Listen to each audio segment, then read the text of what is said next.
आज की इस सभा के अंदर उपस्थित हमारे गुड़गांव की फर्स्ट सिटीजन मेयर मधु आज़ाद जी, हरियाणा के एडमिनिस्ट्रेशन के सभी ऑफिशियल साहिबान, सभी लाभार्थीगण, बुजुर्गों, माता बहनों, दोस्तों, आज 8 साल हमारे मोदी सरकार के देश के ऊपर राज करते हुए हो गए।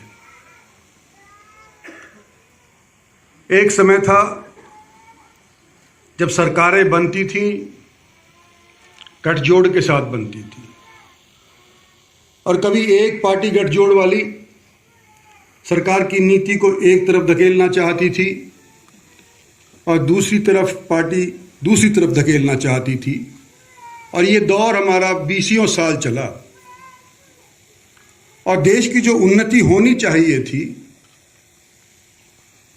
इस राजनीतिक कार्यक्रम की वजह से, अलग अलग विचारधारा की वजह से, जो सिर्फ एक सरकार बनाने के तौर के ऊपर, उसके अंदर हिस्सेदार बनने के तौर के ऊपर इकट्ठे हुआ करते थे, देश की उन्नति जिस हिसाब से होनी चाहिए थी नहीं हो पाए।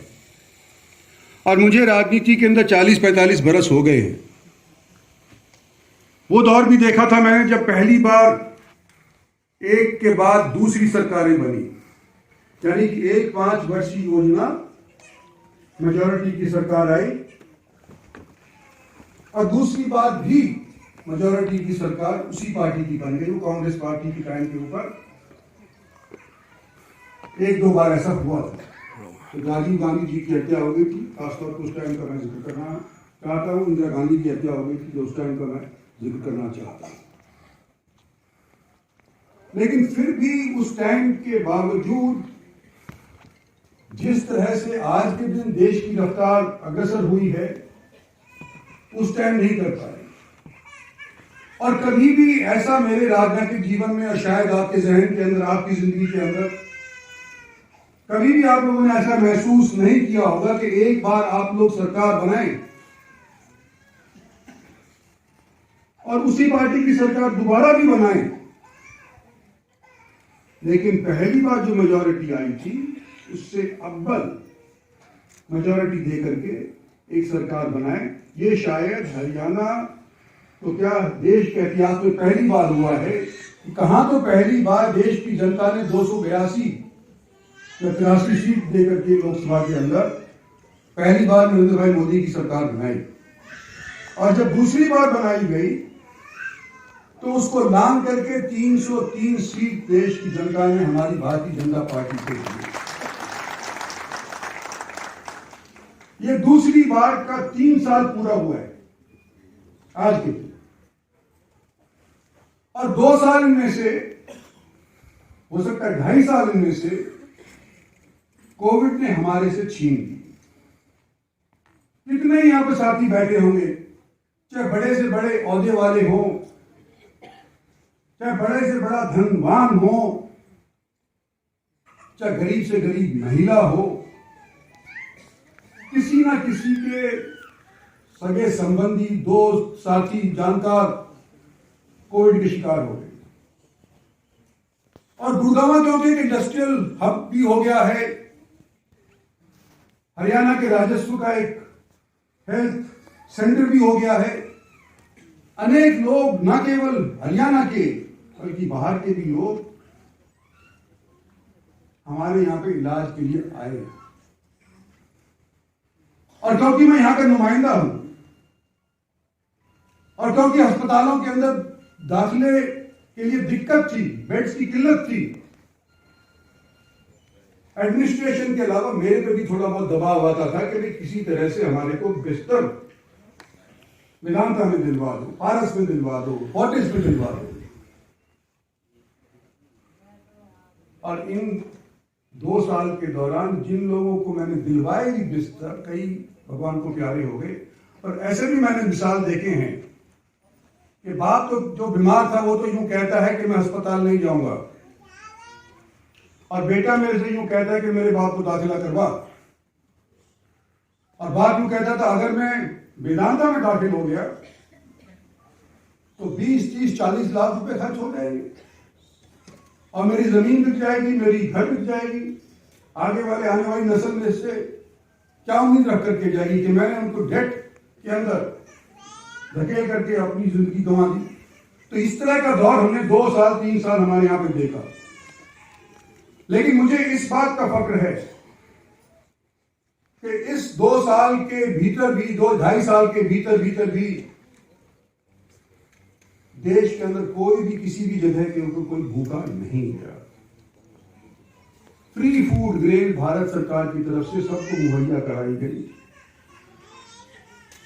और जहां फूड ग्रेन काफी नहीं थी, कई जगहों के ऊपर तो डायरेक्ट बेनिफिट ट्रांसफर के माध्यम से लोगों के अकाउंट्स के अंदर सीधा पैसा पहुंचा, जो आज तक एडमिनिस्ट्रेशन के मार्फत दिया जाया करता था, बीडीओ के मार्फत दिया जाया करता था, पटवारियों के मार्फत दिया जाया करता था, वो पैसा किसी के अकाउंट में नहीं जाया करता था, उसका कोई रिकॉर्ड नहीं हुआ करता था। जब से लोगों को फाइनेंशियल इंक्लूजन के तौर के ऊपर खाते बैंक के अंदर खुलवाए गए, तो जो लाभार्थी थे उन सभी लाभार्थियों के अंदर सीधा पैसा चलता है दिल्ली से और सीधा उनके अकाउंट के अंदर आता है। बीच के अंदर जो खाने पीने वाले थे वो सारे के सारे एक तरफ हो गए। ये चीजें पिछले 2.5 साल में हमने अनुभव करी, क्योंकि डायरेक्ट संपर्क हमारा एडमिनिस्ट्रेशन से इन तौर के ऊपर नहीं हुआ पाया करता था। अभी जिक्र कर रहे थे 13 स्कीम का, हमारे डीसी साहब बहुत संक्षिप्त में और बड़े अच्छे ढंग से उन्होंने पेश किया। हेल्थ की बात हो रही है तो हमारे यहाँ पे आयुष्मान भारत नाम की जो स्कीम है, 5 लाख तक का फ्री मुफ्त इलाज किसी भी व्यक्ति का हो सकता है अगर वो स्कीम के लिए अप्लाई करता है कि जी कैसी भी बीमारी हो, 5 लाख रुपये उसके कुंबे को मिल जाएंगे। ये 60 करोड़ के करीब लोगों को इस चीज का फायदा होगा। मैं ज्यादा लंबा चौड़ा भाषण नहीं देना चाहता, लेकिन 2-4 जिक्र जरूर करना चाहता हूं कि घरों की संख्या, हरियाणा समृद्ध प्रदेश माना जाता है। आज के दिन तो हमारे यहाँ के गुड़गांव जिला जो सबसे ज्यादा अहमियत रखता है प्रदेश के अंदर, यहाँ गैस पाइपलाइन के जरिए भी आने लगी है, लेकिन गांव के अंदर नहीं पहुंची है। यहां पर भी हरियाणा जैसे समृद्ध प्रदेश के अंदर यहाँ खड़े होकर के कुछ महिलाओं ने साहस किया,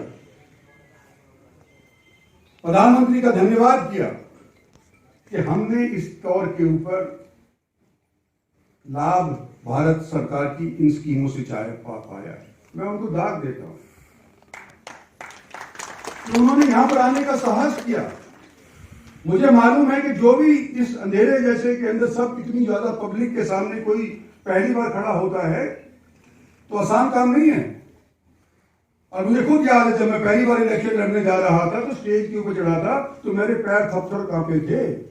लेकिन आज के दिन तीनों चारों महिलाओं ने आकर के जब संक्षिप्त में कहा हो, अपनी बात दिल के सामने रखी है, आप लोगों के बीच के अंदर रखी है, उनका मैं धन्यवाद करता हूं भारत सरकार की तरफ से, मोदी की तरफ से। अनेक चीजें हैं जो देश को आगे ले जाती हैं, उनमें से एक इंफ्रास्ट्रक्चर भी है। इन लाभार्थी स्कीमों के अलावा इंफ्रास्ट्रक्चर भी जरूरी है। अगर कोई बीमार हो गया तो रोड तो चाहिए, एम्बुलेंस तो चाहिए, अस्पताल तो चाहिए। हमारे इस 8 साल के शासन के अंदर, मैं 8 साल का यूं जिक्र कर रहा हूं क्योंकि हमारे 8 साल के अंदर 2-3 साल इस सरकार के जो थे, मौजूदा सरकार जो चल रही है, इसके बिगड़ गए कोविड की वजह से। लेकिन फिर भी जो मोमेंटम गेन किया है 5 साल के अंदर, उसका परिणाम यह है कि आज के दिन हरियाणा के अंदर तो क्या सारे देश के अंदर हाईवेज का जाल बिछ गया है, प्रधानमंत्री सड़क योजनाओं का जाल बिछ गया है। और हरियाणा जैसे प्रदेश के अंदर भी जहां पर सड़क पहले से ही चौधरी बंसीलाल के टाइम से मशहूर थी कि हरियाणा के अंदर हर गांव जुड़ गया है, 1-2 कोई ढानी छुट गई हो तो छुट गई हो। हरियाणा जैसे प्रदेश के अंदर प्रधानमंत्री योजना, सड़क योजना का भी लाभ हमारे यहाँ पे सभी तक पहुंचा है, इंफ्रास्ट्रक्चर बन गया है। और जब एक टाइम के ऊपर अमेरिका के राष्ट्रपति से पूछा गया था, एक डेवलपिंग देश के प्रधानमंत्री जब उनके पास मिलने गए तो उन्होंने कहा कि आप अमेरिका वालों तो बड़े लकी हो कि आपके पास बढ़िया रोड्स हैं। तो उन्होंने कहा कि हमारी जो फाइनेंशियल स्थिति है वो रोड्स की वजह से ही अमेरिका आगे बढ़ रहा है। तो आज के दिन अगर देश अग्रसर होता है फाइनेंशियल तौर के ऊपर 8% के तौर के ऊपर, आज भी मेजर इकोनॉमीज के अंदर सबसे ज्यादा प्रगति अगर कोई देश कर रहा है, मैं तो डेवलपमेंट की बात अकेले नहीं कर रहा, लेकिन डेवलप्ड इकोनॉमीज के अंदर भी हमारा स्थान अव्वल है। डेवलप्ड इकोनॉमी बढ़ रही है आज के दिन, कोविड के बाद 4%, 5%। डेवलपिंग इकोनॉमी वियतनाम जैसी, कंबोडिया जैसी, थाईलैंड जैसी बढ़ रही है 6%, 7%। और भारतवर्ष इतना बड़ा मुल्क है 130 करोड़ का, उसकी आज के दिन बढ़ने की रफ्तार कोविड के बाद के अंदर 8% फी साल है। ये मोमेंटम जो हमने गेन किया है 8 साल के अंदर, उसका ये परिणाम है। और हाईवेज की, जिसलिए मैं यूं कह रहा था कि हाईवेज उसका एक जरिया है, ये डेवलपमेंट हमारे को हुआ है। जैसे कि मुंबई दिल्ली हाईवे 90,000 करोड़ रुपया माने रखता है।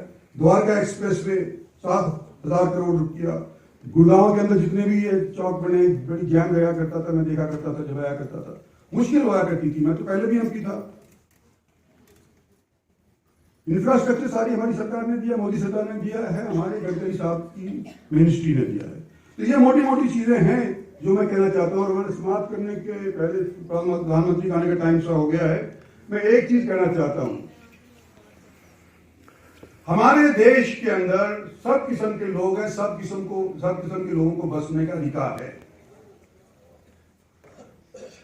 चाहे वो आज से 500 बरस पहले आया हो या 1000 बरस पहले आया हो, लेकिन आज के दिन जो भी हिंदुस्तान के अंदर जन्मा है वो हिंदुस्तानी है। और पार्टी की नीति है, हमारी नीति है, और आपकी भी यही नीति है कि जिस स्थान के ऊपर आप जन्मे हो, मातृभूमि आपकी वो है, उसको महफूज रखना हमारी और आपकी सबकी जिम्मेदारी है। और जो हमारे से अलग लोग होना चाहते हैं उनको रोकने की भी जिम्मेदारी हमारी भी यही जिम्मेवारी बनती है कि जो लोग इस तरह की हरकत करने की सोचते हैं, देश को कमजोर करने की सोचते हैं, उनके इरादों के ऊपर पानी फेर दिया जाए। और मैं जिक्र यूं कर रहा हूं कि हमने तो सुना ही था, कभी 370 धारा है जिसके अंदर कश्मीर के अंदर 2-2 झंडे लग जाते हैं। वहां का प्राइम मिनिस्टर, वहां का जो चीफ होगा वो वजीर आलम बोलेगा, प्राइम मिनिस्टर के तौर के ऊपर होगा वो। ये सारी हमारे जब बचपन से सुनते सुनते हमने ये बातें देखी हैं। किसी के अंदर मादा नहीं था और आप लोगों ने मादा दिया कि मोदी सरकार ने 370 की धारा कश्मीर से हटा दी। रास्ता साफ हो गया। और आज के दिन हम उम्मीद करते हैं कि जब हम देश के इकट्ठे होकर के देश को आगे बढ़ाने का जो प्रयास करेंगे मोदी के नेतृत्व के अंदर, तो जो बाकी मुल्क एक टाइम के ऊपर नॉन अलाइनमेंट हुआ करती थी, नॉन अलाइनमेंट के टाइम के ऊपर जितने भी डेवलपिंग देश थे वो देश की तरफ, हमारे वाले देश की तरफ देखा करते थे। वो नॉन अलाइंड मूवमेंट धीरे धीरे फिजल आउट हो गई। कभी इस लॉबी में चले जाओ, कभी इस लॉबी में चले जाओ। आज के दिन भारत ने दोबारा से अंतरराष्ट्रीय लेवल के ऊपर भी अपनी डिप्लोमेसी कामयाब करी है। और उसी नॉन अलाइंड मूवमेंट का जिसकी वजह से हमारे को मान मिला था, सम्मान मिला था, वो नीति हमने फिर से अपनाई है। और देश आज के दिन अपने हित को पहले सुरक्षित करने के लिए नीति बनाता है और दूसरों के बाद के अंदर। हम आज के दिन अपने देश के लिए हैं, देश के लिए रहेंगे। और हमारे प्रधानमंत्री हमारे को आगे बढ़ाने के लिए बड़ा बढ़िया नेतृत्व कर रहे हैं। आप लोग आज यहां पर आए, 8 साल पूरे करने के ऊपर आज के दिन कोविड भी खत्म हो गया तो सेलिब्रेशन के तौर के ऊपर भी मैं समझता हूं कि दिन मनाया जा सकता है। जो 2 साल बकाए हमारे रह गए सरकार के, जो आप लोगों ने दिए, चाहे हरियाणा के अंदर दिए हो चाहे देश के अंदर दिए हो, हम इन 2 सालों को पूरे तौर के ऊपर मुकम्मल उस तौर पे करेंगे कि कोविड बीच के अंदर से हट जाएगा। याद नहीं रहेगी कि कोविड के अंदर कोई काम ही नहीं हुआ था। इन 2 साल के अंदर जो कोविड का दौरान था, जहां काम नहीं हो पाया था, इन 2 साल के अंदर पूरा करने का पूरा प्रयास हमारी सरकार की तरफ से होगा। आप लोगों का आने का बहुत बहुत शुक्रिया, धन्यवाद।